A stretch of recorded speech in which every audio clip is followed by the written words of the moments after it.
Welcome to Chewing the Fat, a WorkForge podcast, your source for bite-sized conversations about the world of food manufacturing staffing, retention, onboarding, training, and career development, featuring operators, industry leaders, and more. Thanks, everyone, for joining us for this episode of our Chewing the Fat podcast. I'm Katie Allen, Chief Marketing Officer at WorkForge, and today we are going to be tackling the topic of leadership, and more specifically talking about moving from high performers or individual contributor roles into leadership roles. And so I'm thrilled to introduce our guest today, Tim Petron of TSP Edge, and he's also one of our subject matters on our leadership content. So excited to have you here. Thanks for being here, Tim. Great to be here. Yeah. So before we kind of dive into the topic of today, do you mind telling us a little bit about how you got into leadership coaching and training? Yeah. So going back, I started my career at Ernst & Young, and I was really privileged at working as a CPA. I got to travel all around the world, work with organizations, and I went through a lot of leadership training. I put on a lot of leadership training. And so I actually thought I was a really good leader. And one day I got asked to help go run a gourmet food business. And I thought, oh, well, this will be great. I went into that organization, and it was great. We completely renovated the building. We built this world-class operation. And one day, after one of our morning huddles, the supervisor grabbed me and said, "Hey, can I talk to you for a second?" I said, "Sure, what's going on?" And he said, "No, can we go to your office?" Which was kind of a strange request because my office wasn't around the corner. But we got to my office, and he sat down and he said, "I want to let you know that you're burning everybody out." I'm like, "What?" And he's like, the way you walk around the office with the laptop, we had implemented this new ERP system, and I had my laptop up with the ERP with all the information and was buzzing from place to place. The way that I focused so much on all the mistakes, the way I was so focused on my ideas. And he just went on and on and on and telling me all these things that gave me that basically said I was burning people out. Yeah. And it was that slice of humble pie that made me realize that, yeah, I had been through all of this great leadership training, but I wasn't actually doing it. Yeah. I then did some really hard work on myself and figured out a different way to lead, and it transformed the business. And it really shifted my goal and my purpose in life to helping organizations actually go from where they're at to where they want to be. And from that point, that was over 10 years ago now. But I left the actual, as a chief operating officer, and I left that role to go and help other organizations create high impact, high performing organizations through better leadership. That's great. That seems like a very pivotal moment in your career. And humbling. And humbling. Yeah. Which we all could use probably a little bit of that at some point in our career. That's great. So do you think part of that, we talked a little bit about communicating to new leaders during that transition period. So was that part of your story? Do you not feel like you got that communicated to effectively? And how can organizations do a better job of, through communication, helping their high performers transition into those roles? Yeah, that's one of the biggest mistakes I see and I experienced. Like, I was hired to go create this amazing infrastructure. I was hired to go do these things. I didn't realize that my job was actually to lead a team to do it, yeah. Right? And that's the big shift. So many times we take these high-performing individuals that absolutely deliver. They crush their goals. They are the ones that you go to get things done. And we say, "Congratulations, you're now going to lead this team." But we forget to tell them, "Oh, by the way, your job has fundamentally shifted." Yep. It is no longer about doing. It is about building a team of doers and leading them to excellence. It is leading by example on what does it mean to be a leader, right? That's where we have to start from. We have to make sure we're starting from telling them that it's different. Yeah, I love that. And I think you had said when we talked earlier, you said saying is one thing, doing is another, right? Yeah. And that really stood out in my mind. Yeah, I love the concept that we can know what it means to be a great leader, but being a great leader is different. Yeah. Right? We can read the book. But until we actually go out and can walk that walk, we're going to continue to reinvent the wheel and get in our own way. Right. So that kind of, really transitions into the next point, which is, what are those skills that a new leader should have to be effective in their new role, right? Some of those things can be trained and can be taught, which is what you do today. So what are some of those key things that you're seeing that helps make a new leader a good leader? Yeah. Well, this is one of the first place I start that I'm oftentimes not a popular man for, is that it starts with you. Yeah. If I'm not leading myself well, how the heck am I going to be able to lead a team? So it starts with having to understand ourselves to figure out what our authentic style of leadership is, right? I can go out and read a book and go do that book, but if I haven't made that book my own, I'm not going to be authentic, right? And that inconsistency is really, really, really hard on your team, right? So we have to start with understanding what are our natural strengths, what are our natural blind spots, what are those superpowers, what's our kryptonite? We got to know those things so that we can show up authentically, right? That's step one. We got to start there. Then the next thing I really want to teach people how to do is how to effectively listen, right? As those individual performers absolutely crush it, one of the things that they did is oftentimes not have to listen, just go do the thing, right? But as a leader, we have to be able to truly listen. And there's different levels of listening. We've all done that, faux listening, right? We're on that conference call, and then we dread when somebody calls their name, and we'll say, okay, wait, can you ask that question again? Because we really weren't listening. And then we have that type of listening where we're data mining, where we're asking questions to try to get the information we need to be able to take the action we want.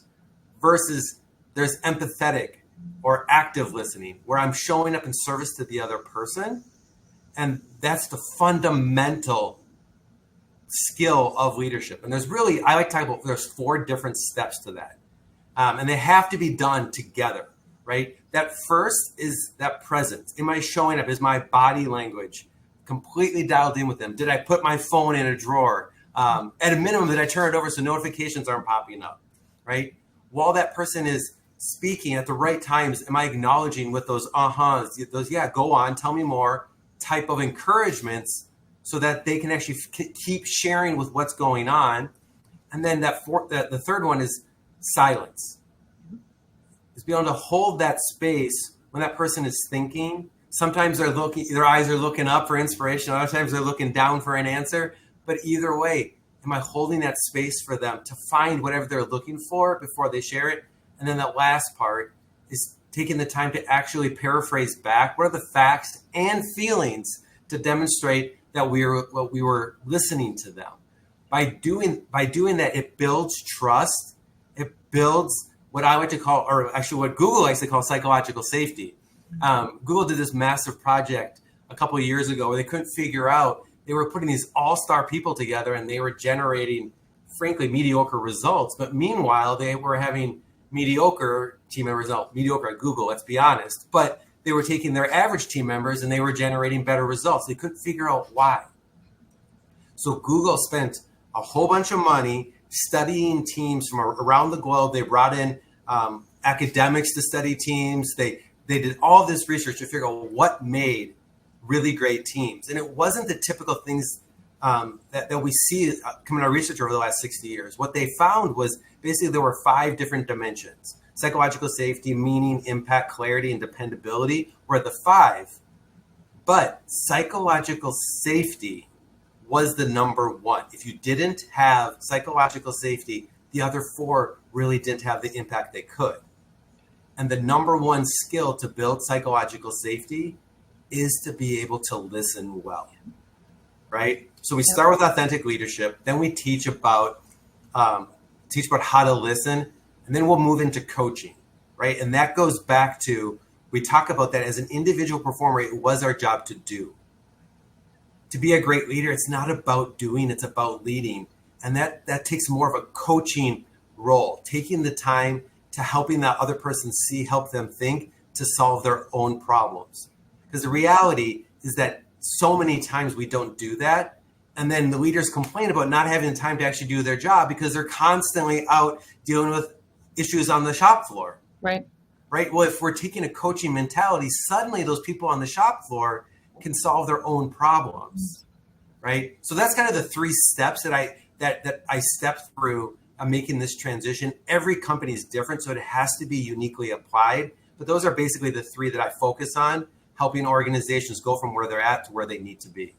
I love that. And you would think that listening just comes naturally to people, but it doesn't. It's something, it's a skill that is to be learned. And it's especially difficult given how people multitask these days, right? Everybody's trying to do 3 to 4 things at once. So that intentional listening is really a key component of this, especially as we think about, manufacturing and food manufacturing, and just, you talk about creating a culture. There's a safety culture there too, right? So you need to listen, you need to communicate, because there's safety at play, right? So it becomes even more elevated and important.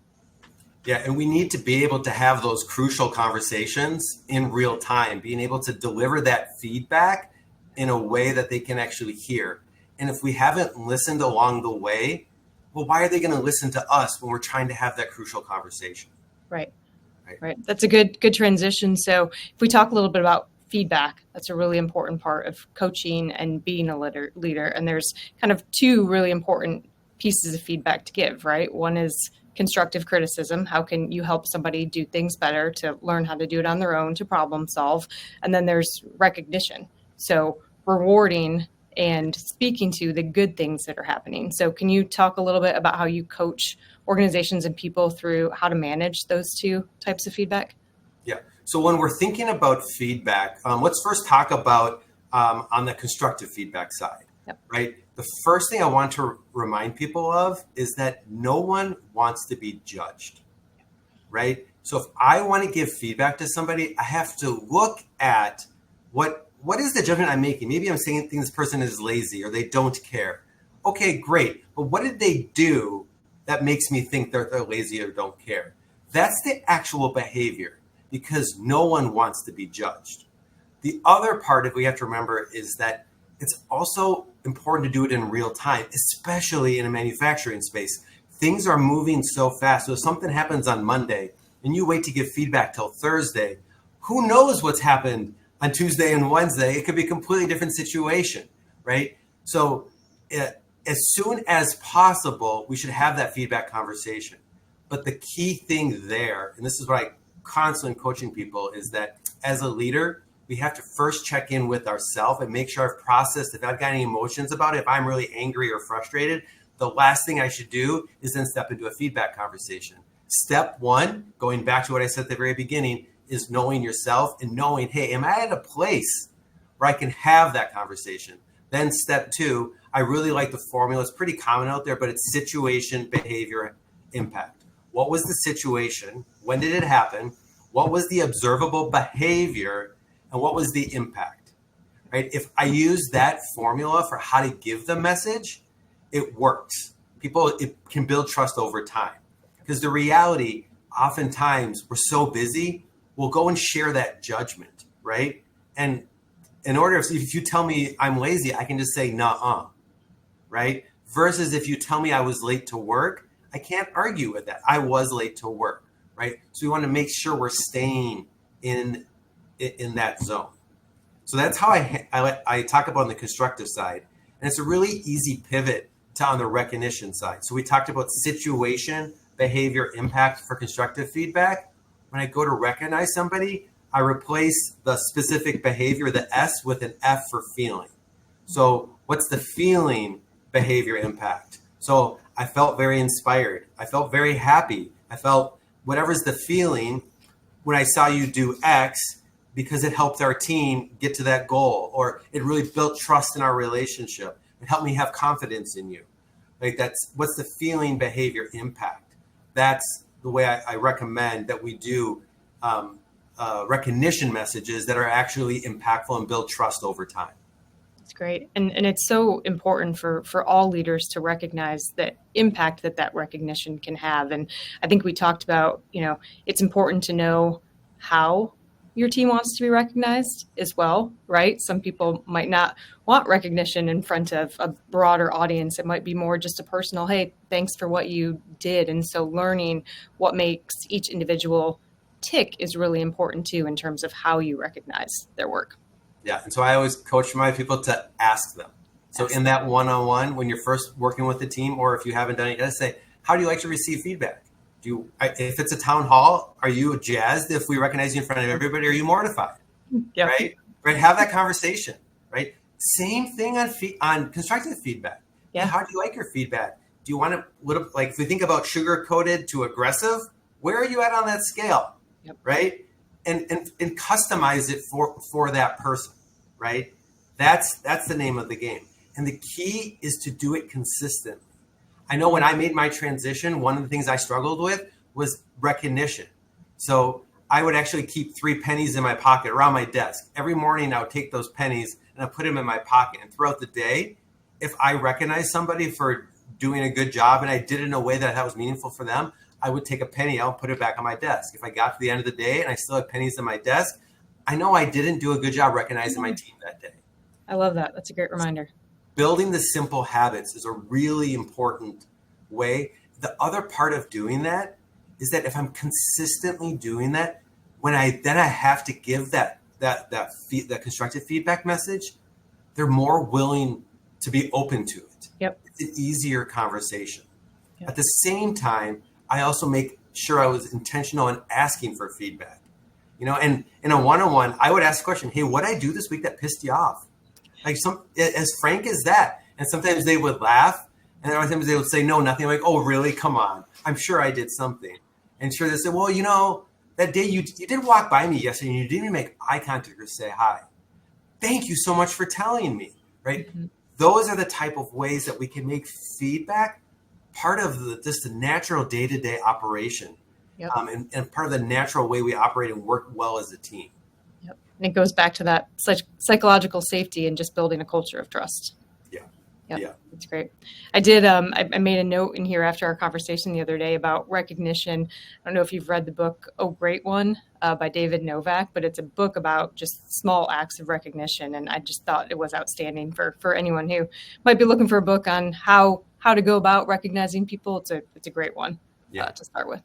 Yeah, I like the rule of threes with recognition is that it should be genuine, proportionate, and timely.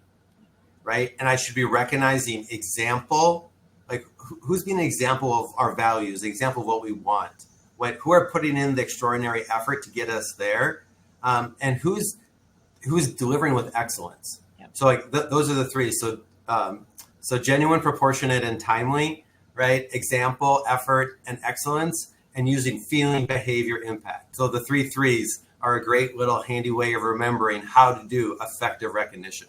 And the 3 pennies. And the 3 pennies. Yeah. Well done. All the threes. That's great. So maybe we can shift quickly to just talking about some of the challenges and some of the strategies, right? So what are some of the challenges that, organizations should expect as they're looking at transitioning high performers into leadership roles? They should expect mistakes. Making this transition is not easy. So that's one of the things I often do is we do workshop, we do these leadership experiences. And what we're doing is we're putting them into situations where they can actually feel like what it's like to be in a one-on-one and having that tough conversation. But we should expect that it's not going to go perfectly. They're going to make mistakes. They need to know that that's okay. That's part of a growth mindset, is that mistakes are opportunities to grow.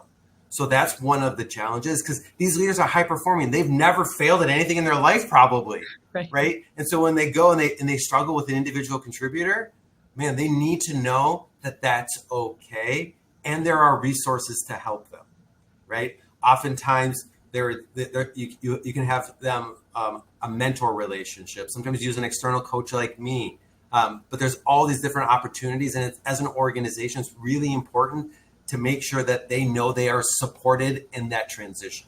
Yep, that's great.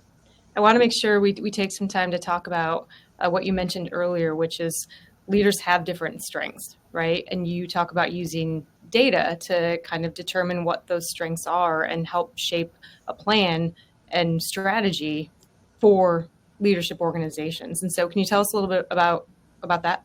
Yeah. The one thing I know is that I'm wrong, right? I'm limited by my perceptions, my biases. So I always like to use data whenever possible. I personally use a tool called the Predictive Index with most of my clients that helps identify what are the natural strengths and what are the opportunities. It also reveals who am I naturally and who do I think I'm supposed to be at work. I really love that because I can see the amount of energy that somebody is spending. But using a tool like that helps people understand that that we don't expect them to be a cookie cutter leader. That congratulations, you're a leader here. You do these things, and no, these are our values, and we're going to live these. But you're unique, and so using a tool like that, like Predictive Index or another tool, helps them understand. It goes back to that very first point, that authentic leadership. Who are they, and what are their natural strengths, and what are those natural areas that it's okay to raise their hand and ask for help, right? That's another point, but it's really important to have a tool in place so that we can use data to make more informed leadership. Yep. And having taken that with some of the other leaders here at WorkForge, it was frightening how accurate it was based on a few questions. But I think it comes back to helping leaders communicate as well, right? If you understand each other's strengths and how they best communicate, maybe where their shortcomings are, it really does help you form a better bond as a leadership organization as well, because you learn to communicate better with each other. Yeah, I like to think about that. It's we have a common vocabulary in every organization with all the acronyms and all that kind of stuff. What if we had a common vocabulary for on our team, our strengths and weaknesses? Right. So it wasn't like, I know one of my strengths is that I'm a really great conceptual thinker and I can think outside the box and push us to edges that we need to go to. Something I'm not really great at is figuring out all of the little details to get us there. I can do it, but it's going to be energy draining for me. Yep. So if we know on our team that that's a fact, okay, well, who really gets joy out of putting together those really detailed project plans? We make a great team when we have a common vocabulary that, hey, Tim's really good at this, not good at this. Like, it's a powerful way of an organization to get unstuck when we can play to our strengths. I like to refer to it as our highest and best use. If you go into an organization and you measure who's spending the most time at their highest and best use, you will find whose actually organizations are performing better. I love that. And it probably helps a lot too, I would imagine, with hiring. So if you're looking at what is the composition of your team today, where are those gaps from a strengths and weaknesses perspective, where do you need to fill in, probably really helps out there as well. Yeah, that's one of the tools within the Predictive Index is to help you figure out what is the ideal personality based on who's already in the role. So when you're going to interview somebody, that you're bringing somebody in that is a natural fit to the role versus limiting who we're bringing in based on what the interviewer's biases are. It's a great way of bringing data to make smarter and faster hiring decisions. That's great. I love that. Well, any last thoughts? We've covered a lot. I know in my last couple conversations with you, I feel like I learned something new every time that we talk. So I really appreciate your insights and thoughts on this. Any last thoughts or advice you would give? Yeah, the other part is this just isn't about our professional life. Yeah. Being a leader spans our personal life. There was a fascinating study done that looked at what led to happiness over time. And it revealed two things. One, the quality of your relationships, and two, your ability to be kind. But when we think about the quality of our relationships, the things that we're talking about here, one of the number one predictors of the quality of any relationship is the quality of feedback. So this isn't just about things I should do with my team. I remember the first time after I realized and I was listening wrong, I came home and sat down with my wife. She started talking to me and I did all the things. And she actually was like, hey, are you feeling okay today? Right? But it had a really deep impact on our marriage. Yep. That of taking the time to actually authentically listen. Think about it with your kids, with your mom and dad, whoever it is. like those significant relationships in your life. This is goes far beyond the professional world. So that was the last thing I want to leave people with. That's great. I encourage everyone to authentically listen to this podcast because there's a lot of great nuggets in here to take away from that. So awesome. Thank you, Tim, so much for the time. Really, really appreciate you spending this time with us today. And to our listeners, hope you appreciate the insights we learned today. And until the next episode, keep forging ahead. Thanks for joining us. Thank you for joining this episode of Chewing the Fat, a WorkForge podcast. Subscribe wherever you get your podcasts. Visit WorkForge.com to learn more and sign up for more food manufacturing resources at WorkForge.com/blog.